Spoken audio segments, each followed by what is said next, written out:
Hello everyone, myself Sunita Gehlot. Today I am here with a new topic प्रतिकारिता एवं प्रतिरक्षण, English में जिसको बोलते हैं इम्यूनिटी एंड इम्यूनाइजेशन। ये दोनों शब्द जैसे कि अभी कोविड-19 का काफ़ी इफ़ेक्ट है, इस वायरस ने हमें डरा रखा है और आप इसी के साथ आप दो शब्दों का बार बार सुनने में आ रहा है, इम्यूनिटी बढ़ाइए, इम्यूनिटी बूस्टर डाइट लीजिए। लेकिन जो ये शब्द है इम्यूनिटी, ये है क्या? इसी के बारे में आज हम सरल तरीके से बिल्कुल कि इम्यूनिटी यानी ये प्रतिकारिता है क्या चीज़, इसको जानने का इस टॉपिक में प्रयास करेंगे। इम्यूनिटी एंड इम्यूनाइजेशन, ये दो शब्द अभी आप सामने देख रहे हैं। प्रतिकारिता उस शक्ति के बारे में, उस पावर के बारे में जो कि हमारी बॉडी में या तो होती है या ली जाती है, और इम्यूनाइजेशन जिस तरीके से ये पावर हमारी बॉडी में ली जाती है। ये दोनों एक वर्ड्स हैं और उनके बारे में ही हम इस शेड्यूल में जानने का प्रयास करेंगे। व्यक्ति के शरीर में किसी भी रोग के सूक्ष्म जीवों से लड़ने व नष्ट करने की क्षमता को प्रतिरक्षा शक्ति कहते हैं। कहने का तात्पर्य ये है कि हमारा जो शरीर है, जैसा कि अभी आप देख रहे हैं कि भारत से चीन का जो थोड़ा बहुत डिस्प्यूट चल रहा है, जिसमें कि हमारे जो सैनिक हैं वो हमारी सीमाओं पे खड़े हैं। हमारा जो शरीर है, जैसे हमारी जो आर्मी है वो हमारे देश की रक्षा करती है और देश की सीमाओं पर खड़ी रहती है, वैसे ही हमारा व्यक्ति का जो शरीर है इसके भी एक सेल्फ डिफेंस मैकेनिज्म होता है, जिसमें लड़ने की जो आर्मी है उसको एंटीबॉडीज़ कहा जाता है। ये हमारी जो रोगों से लड़ने की जो क्षमता है, ये एंटीबॉडीज़ क्या करते हैं, किसी भी रोगों के जो कीटाणु होते हैं, माइक्रो ऑर्गेनिजम्स होते हैं, उनसे लड़ते हैं और उनको नष्ट कर डालते हैं। तो यही जो रक्षा प्रणाली है वो प्रतिरक्षा शक्ति कहलाती है। जैसा कि लिखा ही हुआ है कि व्यक्ति के शरीर में किसी भी रोग के सूक्ष्म जीवों से लड़ने व नष्ट करने की क्षमता को प्रतिरक्षा शक्ति कहते हैं। WHO ने इसको परिभाषित अपने तरीके से किया है कि व्यक्ति के शरीर की वह क्षमता जिसकी सहायता से वह प्रतिजन जैसे बैक्टीरिया, वायरस, प्रोटीन या अन्य रोगाणु आदि को पहचान कर नष्ट करने के निष्कासित कर सके, प्रतिरक्षण शक्ति कहलाती है। तो जैसे ये कहा गया है कि प्रतिजन यानी एंटीजन, ये फॉरेन मटेरियल होता है, ये हमारे शरीर में पहले से नहीं है, लेकिन जैसे ही हमारे शरीर में प्रवेश करता है और उसको पहचान लेता है तो एंटीबॉडीज़ जो है सक्रिय हो जाते हैं और उसको फैगोसाइटोसिस की क्रिया के तहत नष्ट कर डालते हैं। तो ये जो पूरी क्रिया है जहाँ पर नष्ट भी करना है और निष्कासित भी कर सके, प्रतिरक्षण शक्ति कहलाती है। Immunity refers to resistance show by the host against any foreign antigens including microorganism, अर्थात मनुष्य या जानवर जो कि पोषद होता है, होस्ट होता है, का संक्रामक रोगाणु के प्रति अवरोध का होना ही प्रतिकारिता यानी इम्यूनिटी कहलाता है। तो ये हमने एक डेफिनेशंस के रूप में देखा कि इम्यूनिटी यानी प्रतिकारिता क्या है, कि हमारे शरीर में किसी भी रोग के लिए लड़ने की जो क्षमता है और साथ ही उन कीटाणुओं को नष्ट करने की जो क्षमता है वो प्रतिरक्षा जो शक्ति है कहलाती है। इम्यूनिटी पावर इसको कहा जाता है। अब आता है टाइप्स ऑफ इम्यूनिटी, यानी ये प्रतिकारिता कितने प्रकार की होती है। प्रतिकारिता दो प्रकार की कही गई है, innate immunity and acquired immunity.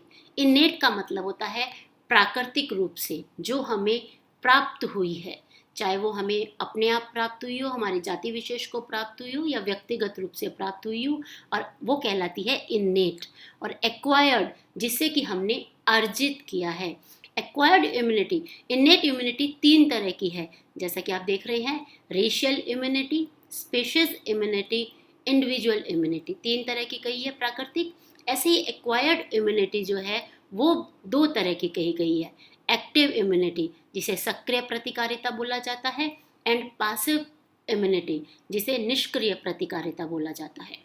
Active जो इम्यूनिटी है, सक्रिय प्रतिकारिता, फिर वो उसका फिर दो प्रकारों में क्लासिफिकेशन है, वर्गीकरण किया गया है। पहला है नेचुरल सक्रिय प्रतिकारिता यानी प्राकृतिक सक्रिय प्रतिकारिता। दूसरा है आर्टिफिशियल एक्टिव इम्यूनिटी यानी जो कृत्रिम सक्रिय प्रतिकारिता। ऐसे ही पासिव जो इम्यूनिटी है वो फिर दो भागों में विभाजित है, नेचुरल पासिव इम्यूनिटी यानी प्राकृतिक निष्क्रिय प्रतिकारिता, और दूसरी है कृत्रिम निष्क्रिय प्रतिकारिता। ये इसका वर्गीकरण है जिस रूप में ये हमारी बॉडी में या तो प्रेजेंट होती है या हमें बाहर से लेनी पड़ती है। पहले आते हैं हम इन्नेट इम्यूनिटी पर, जिसको प्राकृतिक प्रतिकारिता भी कहा जाता है। इम्यूनिटी विच में be genetically passed on from one generation to another generation. जैसा कि इसमें लिखा हुआ है कि ये हमें प्राकृतिक रूप से मिलती है, अर्थात व्यक्ति में रोग प्रतिरोधक क्षमता प्राकृतिक रूप से विद्यमान हो सकती है या फिर कृत्रिम रूप से अर्जित की जा सकती है। व्यक्ति में रोग प्रतिरोधक क्षमता उसमें उपस्थित विशेष प्रकार के प्रतिरक्षी या एंटीबॉडीज के निर्माण पर निर्भर करती है, या फिर शरीर के कोषों में प्रतिजन की पहचानने की क्षमता होती है। हमारे शरीर में जो थाइमस ग्रंथि होती है उसमें टी कोष, और अस्थि मज्जा जो होते हैं उनमें बी कोष यानी टी सेल और बी सेल उपस्थित होते हैं। ये दोनों ही कोष जो सेल्स होते हैं, टी सेल्स और बी सेल्स, ये हमारे पूरे शरीर में परिभ्रमित होते रहते हैं तथा प्रतिजन यानी जो फॉरेन मटेरियल है कि तुरंत पहचान कर लेते हैं।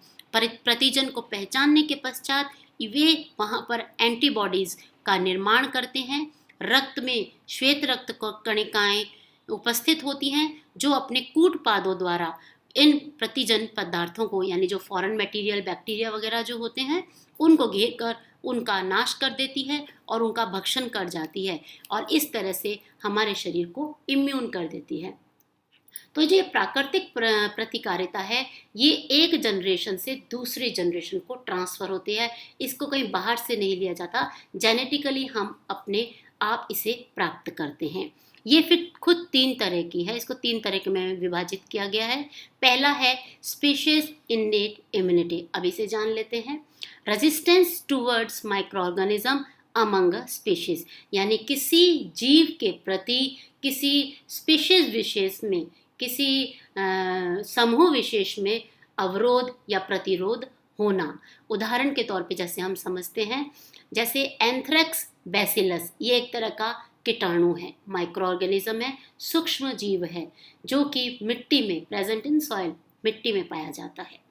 जब इसको चिकन या मुर्गी कोई भी खा लेता है तो वो इससे खाने पर जब यह माइक्रो ऑर्गेनिज्म जब उसकी बॉडी में, जब ये एंथ्रेक्स बैसिलस है, जब ये चिकन या मुर्गी जो है अपना दाना ढूंढती है मिट्टी में, तब ये जो कीटाणु है उनके शरीर में चला जाता है, परंतु चिकन जो है उससे प्रभावित नहीं होता, यानी उसके शरीर पर इसका कोई भी तरह का इफेक्ट या बीमारी उसे नहीं होती। लेकिन यही चिकन जब मानव द्वारा खा लिया जाता है, गेट ईटन, तो वो बीमार पड़ जाता है। तो कहने का तात्पर्य ये हुआ कि एंथ्रेक्स बैसिलस नाम का जो सूक्ष्म जीव है उसका जो प्रभाव है वो मानव जाति पर है, उसके अंदर वो प्रतिकारिता नहीं पाई जाती। ऐसे ही दूसरे उदाहरण में हम देखते हैं, गाय में होने वाले रेंडर पेस्ट नामक जो रोग है वो एक वायरस के कारण होता है, जो गायों में होता है रेंडर पेस्ट, लेकिन यह किसी भी तरह से जब मनुष्य के अंदर जाता है तो यह हमारे शरीर पर आक्रमण नहीं करता, यानी सिर्फ एक गाय की जो स्पीशीज है उसी पर इस वायरस का आक्रमण होता है, मनुष्य जाति पर नहीं। तो ये था स्पीशीज इन्नेट इम्यूनिटी, यानी किसी समूह विशेष पर ही यह प्राकृतिक इम्यूनिटी जो है पाई जाती है, हर किसी में ये नहीं पाई जाती। दूसरा इसका पार्ट आता है जातिगत प्रतिकारिता, रेशियल इन्नेट इम्यूनिटी। इसमें resistance toward a microorganism among races of a species, यानी किसी जाति विशेष समूह का उस माइक्रो ऑर्गेनिज्म के प्रति अवरोध या प्रतिरोध। उदाहरण के लिए मनुष्य जाति में जो अफ्रीका के हबशी जाति के लोग होते हैं उन्हें पीत ज्वर, येलो फीवर नहीं होता। यानी मनुष्य जाति अगर है तो सभी को येलो फीवर अगर हो रहा है तो उनको भी होना चाहिए, लेकिन अफ्रीका के जो हबशी जाति के लोग हैं वो इसके प्रति उनमें प्रतिकारिता देखने को मिलती है। ऐसे ही अमेरिकन निग्रो और अमेरिकन श्वेत, इन दो पर स्टडी हुई और देखा गया कि अमेरिकन जो निग्रो हैं, काले लोग हैं, इन पर टीबी यानी ट्यूबरक्लोसिस 80% जो है वो ये रोग से ग्रस्त हो जाते हैं, लेकिन जो अमेरिकन श्वेत हैं वो टीबी से 20% लोग ही रोगग्रस्त हो पाते हैं, टीबी से ग्रस्त हो पाते हैं। यानी जो प्रतिकारिता का जो रेशियो है वो अमेरिकन निग्रो और अमेरिकन श्वेत जाति में अलग अलग पाया जाता है। तो ये कहलाती है रेशियल इन्नेट इम्यूनिटी यानी जातिगत प्रतिकारिता। अब आते हैं हम व्यक्तिगत प्रतिकारिता। कुछ व्यक्तियों में जन्म से ही रोग प्रतिरोधक क्षमता या प्रतिकारिता विद्यमान होती है, फलतः वह व्यक्ति जल्दी बीमार नहीं होता। जैसा कि हम देखते हैं हमारे घरों में हम 4-5 लोग रहते हैं, लेकिन उसमें से कुछ व्यक्ति विशेष को ही कभी जुकाम हो जाता है या वो बार बार बीमार पड़ता है, तो हम कह सकते हैं कि जो घर के बाकी के लोग हैं वो उनमें अच्छी प्रतिकारिता है, गुड इम्यून सिस्टम है उनका, और वो बीमार नहीं पड़ते, बजाय कि वो व्यक्ति जो उस घर में बार बार बीमार पड़ता है। वयस्क व्यक्ति जो है उसका इम्यून सिस्टम, उसमें प्रतिकारिता ज़्यादा पाई जाती है, और चाइल्ड जो बच्चे और बूढ़े होते हैं उनमें प्रतिकारिता कम देखने को मिलती है या लेस देखने को मिलती है। एंडोक्राइन यानी जो हार्मोनल सिस्टम जिनका सही रहता है उनके अंदर भी अच्छा इम्यून यानी अच्छी इम्यूनिटी पाई जाती है। ऐसे ही जिनका पोषण अच्छा होता है, गुड पोषक तत्वों को, सभी पोषक तत्वों को जो ग्रहण करते हैं उनका भी इम्यून सिस्टम जो है वो बहुत अच्छा पाया जाता है, बेस्ट पाया जाता है। तो व्यक्तिगत जो इम्यूनिटी है वो हम सबकी अलग अलग होती है। हम कुछ व्यक्ति जल्दी बीमार हो जाते हैं और कुछ कम या देरी से बीमार पड़ते हैं। अब आते हैं हम एक्वायर्ड। हमने प्राकृतिक देख ली प्रतिकारिता क्या होती है। अब आते हैं हम इसका सेकंड जो क्लासिफिकेशन है वो है अर्जित प्रतिकारिता। यानी अगर मेरी बॉडी में नहीं है तो कैसे हम बाहर से उसे अर्जित कर सकते हैं, या आफ्टर बर्थ कैसे व्यक्ति में वो प्रतिकारिता अर्जित हो जाती है। इसमें भी फिर 2 प्रकार है, एक्टिव और पैसिव। एक्टिव को बोला जाता है सक्रिय प्रतिकारिता और पैसिव इम्यूनिटी को बोला जाता है निष्क्रिय प्रतिकारिता। एक्टिव इम्यूनिटी जो है इसमें बॉडी में एंटीजन जाएगा, यानी एंटीजन यानी वो फॉरेन मटेरियल जो कि माइक्रो ऑर्गेनिज्म के रूप में होता है, चाहे वो बैक्टीरिया हो, वायरस हो, कोई इन्फेक्शन हो, कोई डिजीज हो, उसके थ्रू यह हमारी बॉडी में प्रवेश करेगा। यह प्रतिकारिता 2 तरह की होती है, नेचुरल एक्टिव इम्यूनिटी और आर्टिफिशियल एक्टिव इम्यूनिटी। सक्रिय प्रतिकारिता भी 2 प्रकार की है, प्राकृतिक और कृत्रिम। अब हम इनको देख लेते हैं। प्राकृतिक प्रतिकारिता थ्रू इन्फेक्शन और डिजीजेज, कि ये या तो इन्फेक्शन, जो सक्रिय प्रतिकारिता है वो इन्फेक्शन या डिजीज के थ्रू जाएगी। जो इन्फेक्शन है जिसमें रोग होने के बाद व्यक्ति को, जब कभी कोई रोग होता है तो उस रोग से रक्षा करने के लिए शरीर बहुत बड़ी संख्या में एंटीबॉडीज का निर्माण करता है। इन्हीं एंटीबॉडीज की उपस्थिति के कारण शरीर में पुनः वह रोग नहीं होता है। और या फिर डिजीज यानी जो सक्रिय प्रतिकारिता है वो जैसे ही हमारे शरीर में कोई इन्फेक्शन जाता है तो हमारी श्वेत रक्त कणिकाएं जो हैं एंटीबॉडीज रिलीज करती हैं, और एक बार जब हमारा बॉडी उससे इम्यून हो जाता है, यानी एक बार एंटीबॉडीज बन जाते हैं, तो फिर हमारे बॉडी में वो प्रतिकारिता मौजूद रहती है। जैसा कि अभी कोविड-19 के लिए भी यही कहा जा रहा है कि एक बार जिसको ये इन्फेक्शन हो जाएगा या ये बीमारी हो जाएगी तो उनकी बॉडी में वो एंटीबॉडीज आ जाएंगे। तो वो है कि थ्रू इन्फेक्शन और diseases. Artificial immunity bye vaccines, example BCG, measles और एक्सेट्रा। जैसा छोटा बच्चा होता है उसको कृत्रिम तरीके से टीकों द्वारा यह प्रतिकारिता उपार्जित कराई जाती है, अर्जित करवाई जाती है। इस प्रकार की प्रतिकारिता टीके लगाकर प्राप्त की जाती है। इसमें व्यक्ति कुछ समय तक रोगों से सुरक्षित रहता है। यानी जैसे जो ये वैक्सीन है, ये टीके तैयार किए जाते हैं। ये टीके तैयार करने के भी 3 तरीके होते हैं। जीवित वैक्सीन लिए जाते हैं जो जीवित जीवों से प्राप्त किए जाते हैं, मृत वैक्सीन जो मृत सूक्ष्म जीवों से प्राप्त किए जाते हैं, और जीव विष द्वारा, यानी कुछ जो जीव होते हैं वो विष पैदा करते हैं और उनसे उनके सीरम से ये वैक्सीन तैयार किए जाते हैं। और BCG, मीजल्स जैसे खसरा के जो छोटे बच्चों को वैक्सीन लगाए जाते हैं, टीके लगाए जाते हैं, ये आर्टिफिशियल एक्टिव इम्यूनिटी है जो कि अर्जित की जाती है टीकों के द्वारा। तो हमने देखा सक्रिय प्रतिकारिता में एंटीजन हमारी बॉडी में प्रवेश करेगा, लेकिन हमारे उसमें क्या होगा कि इन्फेक्शन और डिजीज एक बार हो जाएगा और हमारी बॉडी उसके लिए एंटीबॉडीज तैयार कर लेगी, या फिर कृत्रिम रूप से टीकों के द्वारा हमारी बॉडी को एंटीबॉडीज तैयार करवाई जाएंगी। अब आता है पैसिव इम्यूनिटी, जिसे निष्क्रिय इम्यूनिटी भी बोला जाता है। इसमें एंटीबॉडी ही शरीर में प्रवेश करवा दी जाती है। पहले वाले में तो एंटीजन प्रवेश करवाया गया था, यानी प्रतिजन को प्रवेश करवाया गया था और बॉडी ने एंटीबॉडी बनाए थे। अब जो पैसिव इम्यूनिटी है, इसमें एंटीबॉडी को ही डायरेक्टली शरीर में प्रवेश होता है, एंटीबॉडी का प्रवेश होता है। तो अब ये कैसा होता है? ये 2 तरह की होती है, natural passive immunity and artificial passive immunity. Natural passive immunity जो है 2 तरह की होती है। गर्भावस्था में माता के अपरा से, गर्भस्थ शिशु अपनी माता के अपरा से प्रतिकारक क्षमता जो है वो प्राप्त करता है। माता में क्या होता है? IgG यानी इम्यूनोग्लोबुलिन होता है। तो गर्भावस्था में जो प्रतिरक्षी हैं वो माता के अंदर प्रेजेंट हैं। तो माता की जो अपरा है, प्लासेंटा से गर्भस्थ शिशु में स्थानांतरित हो जाते हैं ये इम्यूनोग्लोबुलिन्स।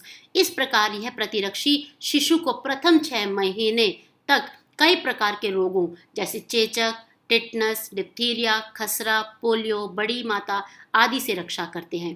परंतु यह प्रतिरक्षण माता की प्रतिरक्षण क्षमता पर निर्भर करता है। अगर माता की इम्यूनिटी पावर अच्छी है तो बच्चे को वो इम्यूनिटी पावर गर्भावस्था में माता से प्राप्त हो जाती है।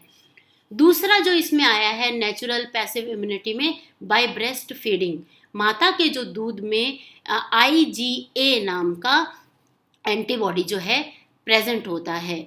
तो शिशु के जन्म के पश्चात माता के स्तन में प्रथम दूध का निर्माण होता है जिसे कोलेस्ट्रम कहा जाता है। इस कोलेस्ट्रम में अनेकों एंटीबॉडीज होते हैं जिसमें IgA जो है वो प्रमुख है। यह एंटीबॉडी शिशु को विभिन्न प्रकार के रोगों से रक्षा प्रदान करने में समर्थ होता है। इसलिए माँ का प्रथम कोलेस्ट्रम युक्त दूध शिशु को अवश्य पिलाना चाहिए। इस प्रकार शिशु को 3-4 माह तक रोग प्रतिरक्षण शक्ति स्वतः ही प्राप्त हो जाती है, और जैसे जैसे शिशु बड़ा होता है फिर उसमें इम्यून पावर डेवलप भी होने लगती है। तो ये तो थी नेचुरल पैसिव इम्यूनिटी, जो कि एंटीबॉडीज डायरेक्टली माता के थ्रू बच्चे में गए। अब आता है एक्टिव पैसिव इम्यूनिटी, यानी कृत्रिम रूप से हम एंटीबॉडीज को कैसे प्राप्त कर सकते हैं। तो वो आजकल इतनी रिसर्च हो गई है कि इतने शोध हो चुके हैं कि रेडीमेड इम्यूनोग्लोबुलिन्स और एंटीटॉक्सिन्स के रूप में कृत्रिम रूप से एंटीबॉडीज आज हमारे सामने प्रेजेंट हैं। तो जो इम्यूनोग्लोबुलिन्स हैं, जिसको गामा ग्लोबुलिन भी बोला जाता है, ये मानवीय गामा ग्लोबुलिन्स होते हैं। मानवीय गामा ग्लोबुलिन के प्रवेश कराने से भी निष्क्रिय प्रतिरक्षण उत्पन्न होता है। निष्क्रिय प्रतिरक्षण से कम समय तक प्रतिरक्षण मिलता है, परंतु प्रतिकारिता शक्ति काफ़ी तीव्र होती है। जैसे हमें कहीं पे चोट लग जाती है तो हम टेटनस का इंजेक्शन लगा लेते हैं। ऐसे ही एंटीटॉक्सिन्स होते हैं। ये एंटीटॉक्सिन्स जो है अमानवीय स्रोतों से तैयार किए जाते हैं, जैसे घोड़ा आदि, यानी ये मानवीय स्रोत नहीं होते हैं एंटीटॉक्सिन्स, ये किसी के विष या सीरम से प्राप्त किए जाते हैं। इस प्रकार टिटनस, डिप्थीरिया, बोटुलिज्म आदि के टीके तैयार किए जाते हैं। ये एंटीटॉक्सिन बच्चों को टिटनस, डिप्थीरिया, रेबीज आदि के प्रति विरोधी होते हैं, एंटी होते हैं, और शिशु के शरीर में प्रतिरक्षा, शिशु या व्यक्ति के शरीर में प्रतिरक्षा शक्ति प्रदान करते हैं। तो रेबीज़ के इंजेक्शंस हैं, टेटनस के इंजेक्शंस हैं, ये उन्हीं जीवों के द्वारा प्राप्त करके और इनसे एंटीबॉडीज़ ही तैयार कर लेते हैं और डायरेक्टली वैक्सीन या टीकों के माध्यम से, इंजेक्शंस के माध्यम से हमारे शरीर में डाल दिए जाते हैं और हमारी बॉडी को ये एंटीबॉडीज़ डायरेक्टली प्राप्त होते हैं। लेकिन ये कृत्रिम तरीका है एक तरीके से। तो इस तरह से हमारी बॉडी के अंदर ये एंटीबॉडीज़ जाते हैं, कुछ समय के लिए ही ये प्रभावित रहते हैं, ये लंबे समय तक हमारी बॉडी को प्रतिकारिता या प्रतिरक्षण नहीं देते हैं। जो हमारी बॉडी में इन्फेक्शन या डिजीज़ से जो एंटीजन अंदर जाता है और हमारी बॉडी एंटीबॉडी बनाती है, वो लंबे समय तक चलता है।